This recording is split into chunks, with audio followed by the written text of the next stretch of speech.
On continue cette émission avec Magali. Magali, l'entraîneur des filles de la SPTT. Magali, c'était vite réglé. Ce soir, vos filles étaient revanchardes ou c'était les consignes du coach? Revancharde, on sait que c'était un match contre un prétendant au play-off, donc c'était un match difficile. On travaille dur depuis un mois et on avait à cœur de montrer où on en était dans notre préparation et qu'on travaille, qu'on se fait pas mal pour rien. Donc les filles ont pris le match comme il le fallait. Comme il fallait, il y avait cette défaite en quart de finale de Coupe de France la semaine dernière. Elle vous était restée à vous et à vos filles en travers de la gorge? À certaines, à celles qui étaient là, c'est sûr. Forcément, je veux dire, on est touché dans notre orgueil quand on perd contre une équipe d'une division inférieure. Après, voilà, c'était un match et c'était un non-match à choisir.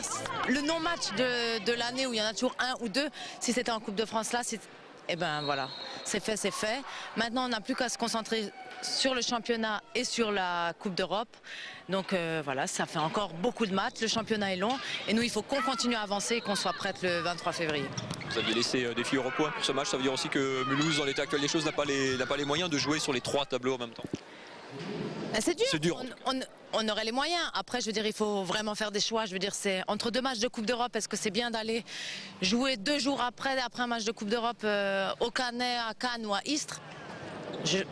Personnellement, je pense pas. Et on n'a pas la preuve. On joue à 6, 7. On a 10 joueuses. Je veux dire, on ne peut pas se permettre de jouer sur tous les tableaux à fond en voulant gagner sur tous les tableaux. La coupe, on en a parlé, ça c'est réglé, c'est terminé. Le championnat, vous êtes deuxième à votre place, on va dire habituelle, avec un petit peu de marge cette fois-ci, cette année sur le Canet et sur Calais que vous avez donc battu ce soir. Cette petite marge aussi en championnat, ça vous laisse un petit matelas confortable? Un petit matelas, bien sûr. Il y a un droit à l'erreur. Voilà, on a le droit, disons, de perdre contre le Canet chez elle. Voilà, après, je pense que nous, on veut prendre tout ce qu'on a à prendre et on veut arriver en forme à nos moments clés. Je veux dire, une saison, c'est long.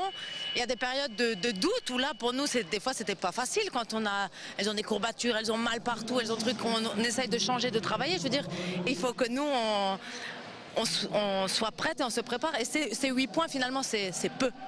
Voilà. C'est pour le championnat où vous êtes donc toujours deuxième. Le troisième et dernier volet, c'est la Coupe d'Europe.